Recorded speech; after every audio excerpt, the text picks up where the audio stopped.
morning, nation. John here. So I want to start off by talking about tomorrow morning's video and tomorrow night's video. All right, so going camping, as you folks know, here on the backup channel this weekend. Tomorrow morning, I'm going to post a video. It's going to show a pocket dump. People are always asking, what are you carrying? What do you carry? What's your EDC? So I'm going to show you tomorrow. And then we're also going to do a bag pack. Remember last time, folks? I ain't going to forget the foldable saw this time, son. I'm going to pack the bag, and I'm going to do it on camera. I'm going to show you folks what I'm taking now. I will say this much. The last time we did this, I overpacked. I realized that about 15 minutes after getting there, because we had, you know, a mile and a half, maybe even 2 miles to trek through the woods. It's just way too much gear. But here's the thing. All right, you will notice oftentimes I do overpack a little bit, because the two jokers I'm going with, Outlaw Prepper, who is here on YouTube, viewer discretion advised on that one, and Caveman James, they don't bring anything.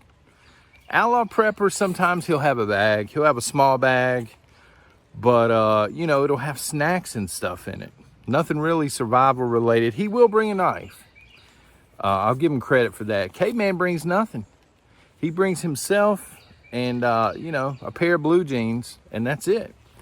Tomorrow night, Shotgun Saturday night, 9 p.m. Eastern Standard Time, of course, is going to be pre-recorded, folks, because I'm going to be in the woods. Once again, I'm going to be out there camping and doing all that. But you don't want to miss it, and here's why. It's basically going to be a 1-hour party, prepping party, if you will, for the folks that have been here on the backup channel all week. I continue to get comments and messages on the original channel, you know, Prepper Nation. People are like, where are you at? Have you quit? I don't even respond to them anymore, folks, because they don't seem to check when I respond to the comment. The last video, I took the advice. Somebody gave me the advice. I took it. I pinned the link over here. The link is below all the videos. I mean, it's not that hard to find the backup channel, or at least it shouldn't be, if somebody really wants to find us. So thank you for finding the backup channel. And, you know, I just wanted to have it's like one last bash before we go back to business as usual over on Prepper Nation. I feel like we've had an experience here together. You know what I mean? It's been an odd week, but in a really cool way. And so tomorrow night is my way of thanking you folks. It's going to be a fun video. I'll just say that much. So let's get into the summit, as it's being called, okay? So I wrote the date down here, June 16th. Mark that on the calendar, because June 16th is the date that Joe Biden and Putin go into a room together by themselves, and they sit down and they try and hash out differences. You know, this is the part where Joe says, hey, you know, America wants this and Russia wants this. And I do need to ask, are there any lunch ladies or maybe sandwich artists in the room right now here at Prepper Nation? Because Joe is going to get his lunch eaten at this meeting. Putin is former KGB, all right? He really knows his stuff. He knows how to play people. And as much as it pains me to say it, when he sat down with President Trump got almost nothing that he went to that meeting for. He kind of had a hardline stance when it came to Russia. And, you know, he was telling people, I can remember, he was being respectful, but he was telling people in the media, you know, I'm really going to let him know who's in charge and all this stuff. And then he came out like a whipped pup. And again, this ain't just President Trump. Everybody that sits in the room with Putin, they never get anything. All of the concessions seem to go to Russia. And so again, I mean, Biden's been in politics, I think, since 1972. So imagine a poker game between two of the world's leaders. And it makes me sick to my stomach to say that, right? But in Biden's case, because they're camping in the White House, you know what I mean? But imagine two poker players sitting down. One is an excellent poker player. I will give Putin that much credit. He knows how to play people. And then imagine Biden, who has been playing mediocre poker since 1972. The dude has been doing nothing but bluffing off of a high card. You know what I mean? He really has no leverage going into this. I mean, it's just like, pun intended, the deck is going to be stacked against Biden. And so at that point, again, June 16th, Americans are going to be watching this summit. You're going to hear a lot about it on the news at this point. You're going to hear about it on social media. And people are going to be like, Joe, tell them we need to do this. Joe, tell them we need to do that.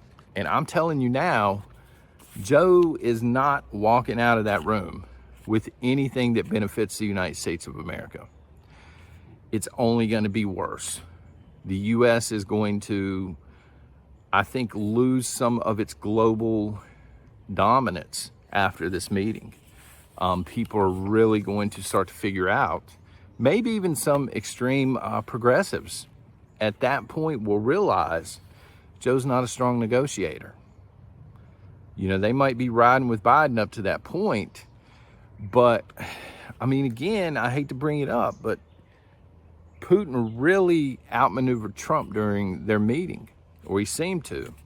And Trump is 100 times better when it comes to negotiations, I would argue at least, than Biden. We know what Biden's about. He's been doing it for decades, okay? So there you go with that. Just keep an eye on it. Iran. Let's talk about Iran. And no, I ain't talking about I ran to the store, son. I'm talking about the country, Iran. Their largest warship just caught on fire and sank, right? A couple of days ago. And then the same day, one of their huge oil refineries catches on fire and goes boom. And now the official story is, well, you know, fires start over there. It gets really hot, guys. And they do flare up. But this is, again, you've got to pay attention to the coincidences. The coincidences, again, seem interconnected. It just doesn't make any sense that two really strategic, from a military standpoint, two really strategic targets would go down in the same fashion in the same day, especially shortly after the peace talks between Gaza and Israel. People have been asking me, do you think the United States had anything to do with these fires? And I do not. That's me personally. And the reason I say that is the people that are camping in our White House, they lean toward Gaza. And Gaza, of course, is, at least in terms of the military, an extension of Iran. If you go back and you look at the missiles that were being fired into Israel, by and large, they were made in Iran, okay? So I think it's Israel. That's just me personally. I think they told Biden, okay, we'll stand down. They're trying to keep the peace. They're trying to keep what leverage they have with the United States intact. But at the same time, they realize maybe that Gaza is not the real threat. The bigger threat for them is Iran. And so, and again, this is just opinion. I think maybe they're trying to hit Iran, but they're trying to be inconspicuous about it. They don't want to look like bad guys to the world. But they're really hurting. Whatever happened, whether it was a mistake or whether it was intentional, it really hit the Iran military very hard. And let me just throw this in there. I pulled up pictures of this warship that Iran had. It's mightiest warship. I kept hearing about it. I'm like, man, this thing must look like the Titanic, son. So I Googled pictures. They ought to be ashamed.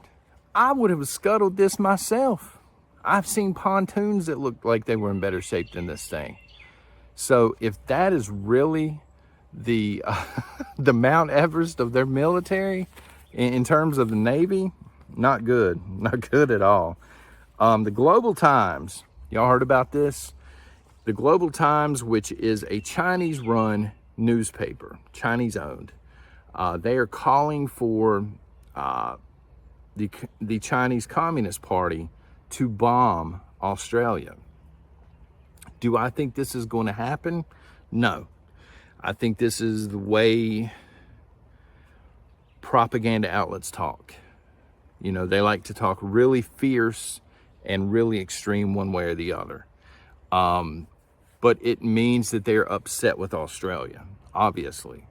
Why are they upset with Australia? Well, Australia is one of the countries that is trying to follow the paper trail, the email trail.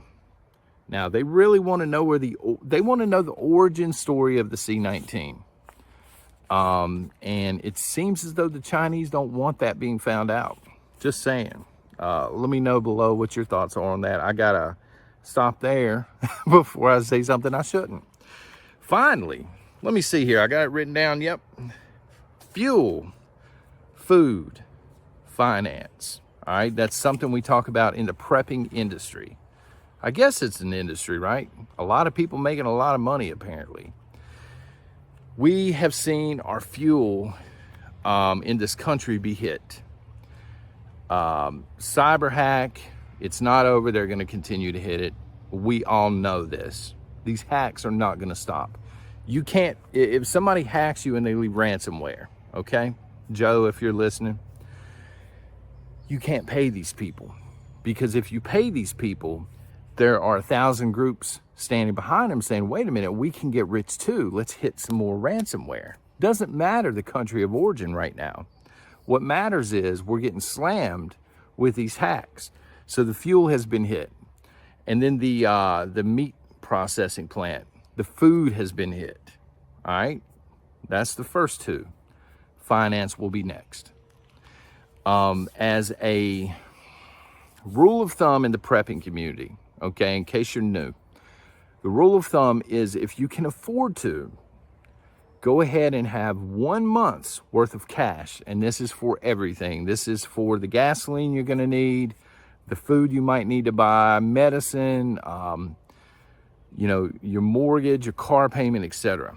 Everything. 1 month, cash on hand. Me personally, if you have a lot of money in a bank still, I think you're loco. You need to go ahead. In my opinion, I'm not a financial advisor, so take it or leave it. If it were me and I was in that position, I'm pulling a large majority of it out. I'm going to invest in precious metals, and then if it's not safe at your home, go ahead and get a safety deposit box at the bank and put the precious metals back. That way they're not using your money to get rich, and you have actual money and not fiat currency, okay? Look into crypto maybe, but that's for a very selective crowd. All right, anyway, this is John with Prepper Nation. Again, thank you for being here. And tomorrow morning, the pocket dump. Hopefully there's going to be nothing embarrassing in there. And we'll be packing the bag out. All right? Until then, God bless.